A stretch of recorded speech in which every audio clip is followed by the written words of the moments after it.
Shalom, shalom, bien-aimé dans le Seigneur, c'est votre bien-aimé, le frère Kale Kabasele Badimou, en direct de l'église La Grâce de Dieu Paris France. Nous bénissons le Dieu très haut, nous glorifions, nous magnifions et nous élevons le tout-puissant créateur de toutes choses, le Dieu véritable, le Dieu qui vit par lui-même, le Dieu d'Abraham, le Dieu d'Isaac, le Dieu de Jacob. Nous le bénissons parce qu'il nous a donné le souffle de vie et il a permis à ce que nous puissions être avec vous aujourd'hui pour partager la bonne nouvelle. Bien-aimés dans le Seigneur, vous êtes bien au 12 square Gérard Philippe, 78 190 dans la ville de Trappes. Nos horaires de culte n'ont pas changé. Nous nous réunissons toujours de 10h à 12h à cette adresse-là. Pour tous ceux et celles qui veulent venir et participer avec nous à un moment d'adoration et de louange et d'enseignement et de partage, veuillez me contacter au numéro de téléphone dans la description de cette vidéo. N'oubliez pas, abonnez-vous, partagez, likez et commentez. S'il y a des commentaires, vous pouvez en faire. Et nous sommes là pour y répondre. Mais avant toute chose, bien-aimés, recommandons cet instant entre les mains de notre Seigneur Jésus-Christ, afin qu'il puisse prendre le contrôle de toutes choses et que cet enseignement puisse sortir avec la puissance du Saint-Esprit, afin que des âmes puissent être sauvées de la perdition. Père, nous te rendons grâce pour ta faveur, nous te rendons grâce pour ta miséricorde et pour le souffle de vie. Qui sommes-nous pour avoir le souffle de vie? Qu'est-ce que nous avons fait pour mériter cela? Qu'est-ce que nous avons fait pour avoir le souffle de vie et la bonne santé? Père éternel, Père Tout-Puissant, nous n'avons rien fait pour recevoir le souffle de vie, car tu l'as donné gratuitement. C'est pour cela que nous te bénissons, nous te glorifions, pour le souffle de vie que tu nous as donné, pour la bonne santé que tu nous as donnée, et pour le moment, cet instant que tu nous as accordé, de partager ta parole, la parole de Christ. Que ton Esprit Saint puisse m'utiliser comme un instrument. Ma bouche ne m'appartient pas, ma bouche appartient au Saint-Esprit. Mes pensées ne sont plus les pensées décalées, mais les pensées de Dieu qui viennent du Saint-Esprit. Que ton amour puisse se manifester à travers cet enseignement et que ta grâce, ta faveur puisse se manifester dans le cœur de tout un chacun. Qu'il puisse, Père, sortir de la mauvaise voie et venir dans la voie de la vérité, qui est la voie de notre Seigneur Jésus-Christ. Car c'est lui le chemin, la vérité et la vie. Nous te bénissons, Père, pour ton Esprit Saint, en ce moment. Au nom de Jésus-Christ, j'ai ainsi prié. Amen, amen, amen. Bien-aimés dans le Seigneur, je suis encore content de me présenter devant vous. Et bien-aimés, aujourd'hui nous continuons notre enseignement sur le temps des nations. Et le thème de ce matin, c'est le retour du Messie. C'est le retour du Christ. Bien-aimés, nous sommes toujours dans notre enseignement, les temps des nations. Le Seigneur Jésus-Christ est face à la génération actuelle. Il est important pour nous de parler du retour du Messie. Selon le peuple d'Israël, selon les chrétiens. Pour nous, les chrétiens, c'est un retour. Mais pour les Israélites, pour les Juifs, ils attendent la venue du Messie. Mais pour nous, chrétiens, nous attendons le retour du Messie. Donc ça dépend de quel camp vous êtes. Quand vous êtes un Juif et que vous n'avez pas encore accepté Jésus-Christ dans votre vie, vous attendez la venue du Messie. Mais quand vous êtes un chrétien, vous attendez le retour. C'est-à-dire que le Messie était déjà venu. Il est mort à la croix. Ce Messie, c'est le Seigneur Jésus de Nazareth. Il est mort pour nos péchés, enterré, enseveli, et il est ressuscité d'entre les morts le 3e jour. Et c'est Dieu qui l'a ressuscité d'entre les morts. Il est assis à la droite du Père en ce moment, en train d'intercéder pour nous. Et pour nous, lorsqu'il reviendra, c'est un retour. Ce n'est pas une venue, mais un retour. Il était venu, et lorsqu'il reviendra, c'est un retour pour prendre l'Église. Pourquoi je parle de ce thème? Parce que, bien aimé, quand quelqu'un attend la venue, il a un comportement.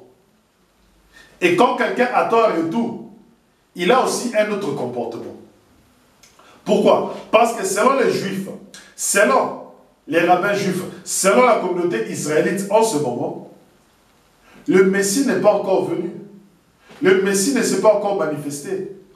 Il continue à faire des sacrifices. Il continue à fêter les fêtes de l'Éternel, les 7 fêtes de l'Éternel. Il continue à vivre selon la loi de Moïse.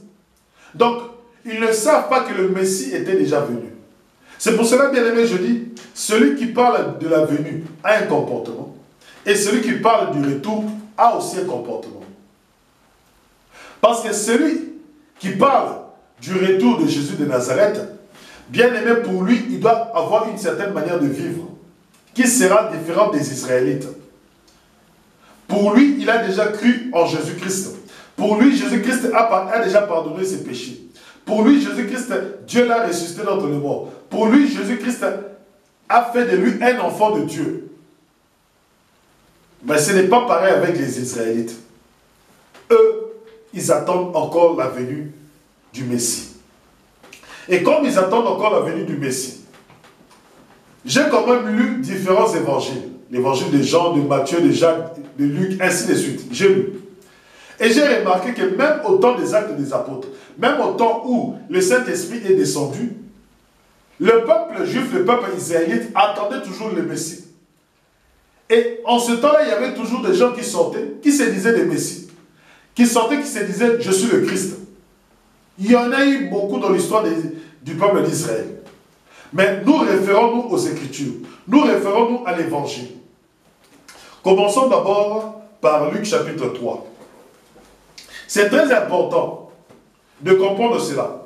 Parce que si vous comprenez le comportement des Israélites, du peuple juif, pendant qu'ils attendaient le Messie, vous comprendrez leur comportement d'aujourd'hui.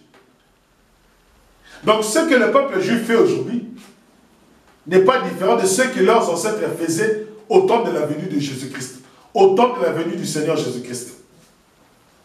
Prenons Luc chapitre 3 au verset 15. Luc chapitre 3 au verset 15. Alléluia. Prenons le Bible, Luc chapitre 3 au verset 15.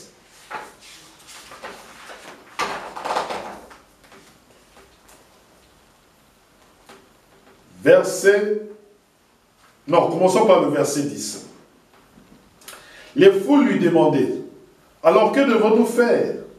Et lui de leur répondre, que celui qui a 2 tuniques en donne une à qui n'en a pas, et que celui qui a de quoi manger fasse de même. Ils vinrent aussi des publicains pour se faire baptiser, et ils lui dirent, Maître, que devons-nous faire? Il leur dit, n'exigez rien au-delà de ce qui vous est fixé. Également des gens qui servaient comme soldats lui demandaient, et nous autres, que devons-nous faire? Il leur dit, ne molestez personne, ne dénoncez personne faussement, et contentez-vous de votre solde. Comme le peuple était dans l'attente, et que tous se demandaient en eux-mêmes à propos des gens, s'il n'était pas le Messie, Jean prit la parole et dit à tous, pour moi, je vous baptise d'eau. Je me baptise dans l'eau. Mais il vient celui qui est plus puissant que moi. Je ne suis pas digne de faire la courroie de ses sandales. Lui, il vous baptisera dans l'Esprit Saint et le feu. Il a en main la pelle à vanner pour nettoyer son air et recueillir le blé en son grenier pour la paille. Il la consumera au feu qui ne s'éteint pas. C'est par ses exhortations et bien d'autres encore qu'il annonçait au peuple le bon message. Alléluia. Donc nous voyons même qu'à l'époque où Jean-Baptiste est sorti, nous voyons même qu'à l'époque où Jean-Baptiste est manifesté, nous remarquons que le peuple juif attend toujours le Messie. Les gens commençaient à se poser la question, Jean-Baptiste est-il le Messie? Les gens commençaient à poser à Jean-Baptiste, toi qui nous baptises d'eau, toi qui nous demandes de nous repentir, toi qui nous demandes de changer de comportement, es-tu le Messie? Alléluia. Donc même à l'époque de Jean-Baptiste, avant la manifestation du Seigneur Jésus-Christ, les gens ont posé à Jean-Baptiste s'il était le Messie. Et Jean-Baptiste leur a répondu, moi je ne suis pas le Messie. Moi je ne suis pas celui que vous attendez. Moi je suis juste celui qui prépare la venue du Messie. Mais moi, je ne suis pas le Messie. Il donne même la différence. Il leur dit, moi je vous baptise d'eau, mais le Messie vous baptisera du Saint-Esprit et de feu. Il donne déjà la différence entre lui, un prophète, et le Messie. Il donne la différence entre lui, un envoyé de Dieu, et le Christ.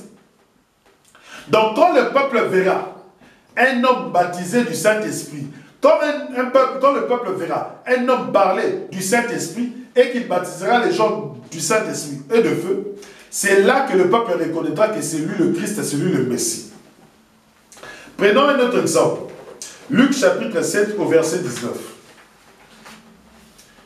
Luc chapitre 7 au verset 19. Commençons par le verset 18. Les disciples de Jean lui rapportèrent tout cela. Et Jean fit venir 2 de ses disciples, qu'il envoya vers le Seigneur pour lui dire, « Es-tu celui qui doit venir, ou devons-nous en attendre un autre ?» Arrivés près de lui, ces hommes lui dirent, « Jean le Baptiste nous a envoyés vers toi pour te dire, « Es-tu celui qui doit venir, ou devons-nous en attendre un autre ?» En ce moment, il venait de guérir quantité de gens de maux, d'infirmités et d'esprits mauvais. À beaucoup d'aveugles aussi il avait donné de voir.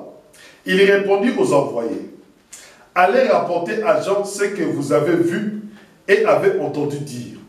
Les aveugles recouvrent la vue, les boiteux marchent, les lépreux sont guéris, les sourds entendent, les morts ressuscitent. La bonne nouvelle est annoncée aux pauvres gens. Et heureux celui qui ne trébuchera pas à cause de moi. » Donc même Jean-Baptiste, lorsqu'il a vu le Seigneur Jésus-Christ, il a envoyé ses disciples demander au Seigneur Jésus-Christ, « Es-tu celui que nous attendons ou devons-nous en attendre un autre ?» De même que Jean-Baptiste avait répondu au peuple juif, de même que Jésus-Christ devrait répondre à Jean-Baptiste pour les rassurer. Il dit, toi tu es venu, toi tu baptisais d'eau, toi tu parlais de la repentance, mais moi regarde mes œuvres. Les œuvres du Messie sont différentes des œuvres des prophètes. Il lui dit ceci, allez rapporter à Jean ce que vous avez vu et avez entendu dire.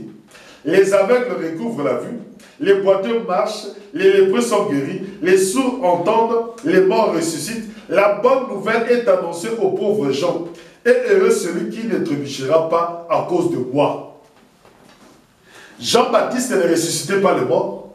Jean-Baptiste ne rendait pas la vue aux aveugles. Jean-Baptiste ne guérissait pas les sourds et les muets. Jean-Baptiste ne guérissait pas les lépreux. Jean-Baptiste ne faisait pas sortir les démons, ne délivrait pas les gens des mauvais esprits. Jean-Baptiste ne le faisait pas. Mais pour marquer la différence entre Jean-Baptiste et le Seigneur Jésus de Nazareth, qui est le Christ, Jésus-Christ lui a envoyé le message de dire, dites à Jean-Baptiste ceci. Dites ceci, la bonne nouvelle est annoncée aux pauvres. Donc le Messie annonce la bonne nouvelle. Le Messie annonce l'évangile. Le Messie annonce le royaume des cieux. Voilà ce qui fait la différence entre un prophète, un envoyé de Dieu et le Christ. Alléluia. Continuons toujours. Continuons. Actes des Apôtres chapitre 2. Actes des Apôtres chapitre 2. Vous allez comprendre pourquoi est-ce qu'ils attendent le Messie. Actes des Apôtres chapitre 2. Il y a un but pour lequel ils attendent le Messie. Actes des Apôtres chapitre 2. À partir du verset 6, à partir du verset 6 et jusqu'au verset 7. Non, Actes des Apôtres chapitre 1 plutôt.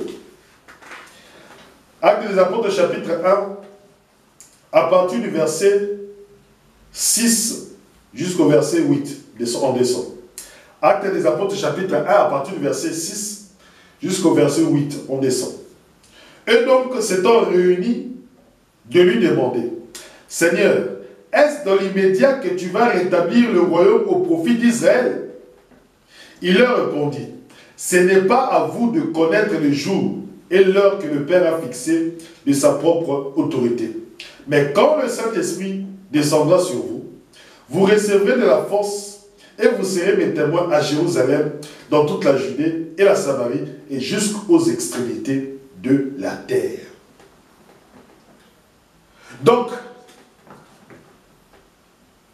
lorsque les Juifs attendent la venue du Messie, c'est pour que le royaume d'Israël soit rétabli. C'est pour que le royaume d'Israël soit restauré. C'est ça le but pour lequel le Juif attend le Messie. Et c'est tout à fait normal, parce que c'est une prophétie. C'est tout à fait normal, parce que le peuple d'Israël attend la délivrance. Parce que le peuple d'Israël attend toujours la délivrance jusqu'à aujourd'hui. Mais ce que le peuple d'Israël ne comprend pas, ce que le peuple d'Israël ne saisit pas, c'est qu'eux, ils attendent un Messie qui est déjà venu. Ceux qu'eux attendent un Messie qui est déjà venu, mais il y aura juste un retour. Alléluia. Comprenez bien. Je répète ce que le Seigneur Jésus-Christ a dit. Il leur répondit, ce n'est pas à vous de connaître le jour et l'heure que le Père a fixé de sa propre autorité. Parce que eux aussi, les disciples, eux aussi les apôtres, lorsque Jésus-Christ est ressuscité d'entre les morts, lorsque Jésus-Christ leur a apparu, ils ont cru que c'était le moment du rétablissement du royaume d'Israël. C'était le moment où Israël serait restauré. C'était le moment où Israël serait sauvé. Jésus-Christ leur a dit, non, ce n'est pas dans l'immédiat. Alléluia. Ce n'est pas dans l'immédiat. Il ne faut pas bousculer les choses. Il ne faut pas presser les choses. Cela ne dépend pas de vous. La restauration du royaume d'Israël, la restauration du peuple d'Israël ne dépend pas de vous les Juifs, ne dépend pas de vous les nations. La restauration du peuple juif dépend de Dieu lui-même. C'est lui qui a fixé le temps, c'est lui qui a fixé l'année, la date, le jour, l'heure de sa propre autorité. Vous comprenez pourquoi je dis cela? Saisissez bien, regardez, lorsque Jésus-Christ est venu, il y avait d'autres personnes qui étaient considérées comme le Messie. Il y avait d'autres personnes qui étaient considérées comme le Sauveur. Prenons le cas de Barabbas. Prenons le cas de Barabbas.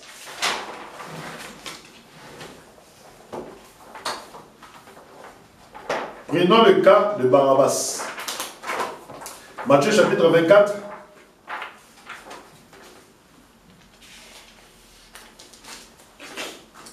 Matthieu chapitre 24, Matthieu chapitre 27, à partir du verset 15.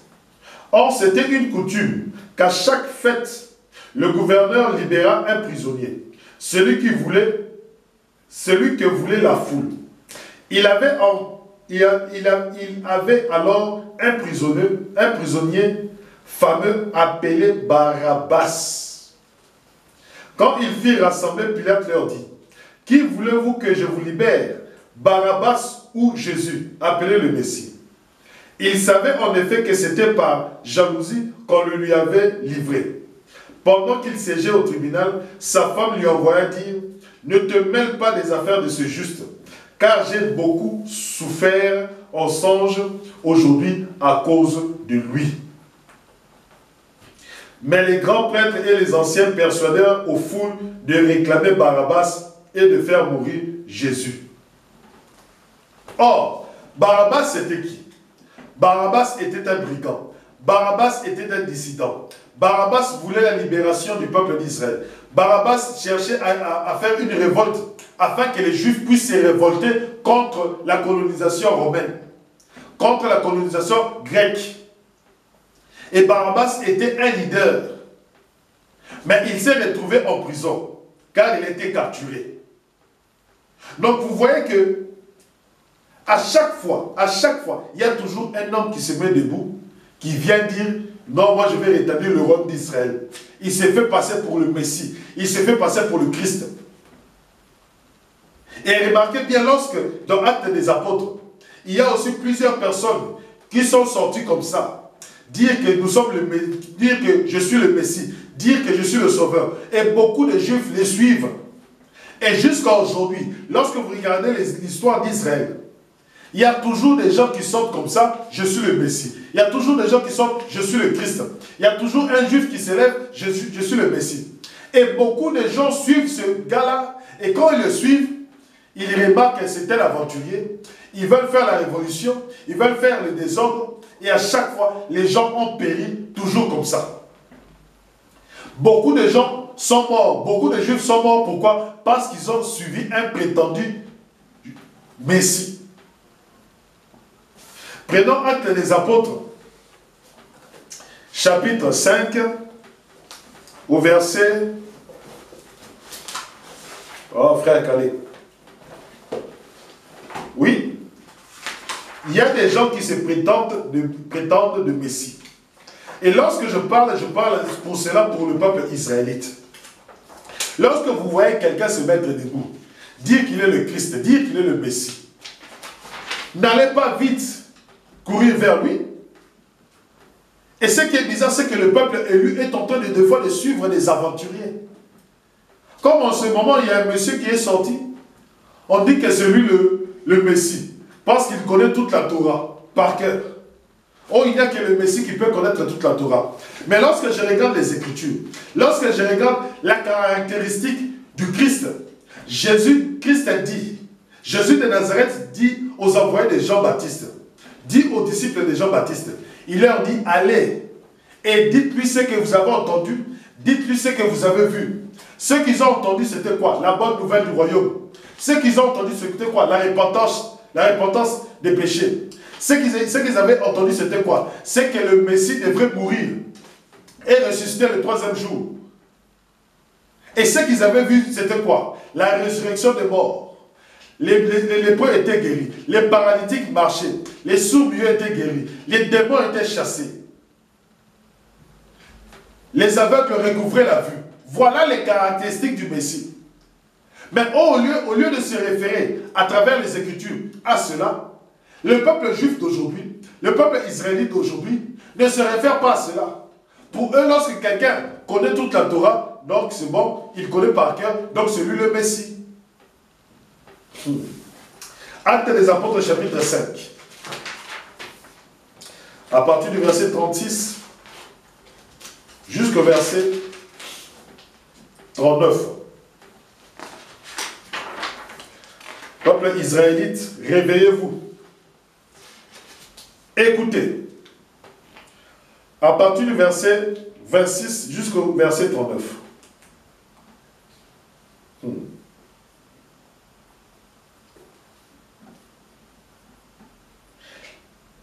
Verset 26.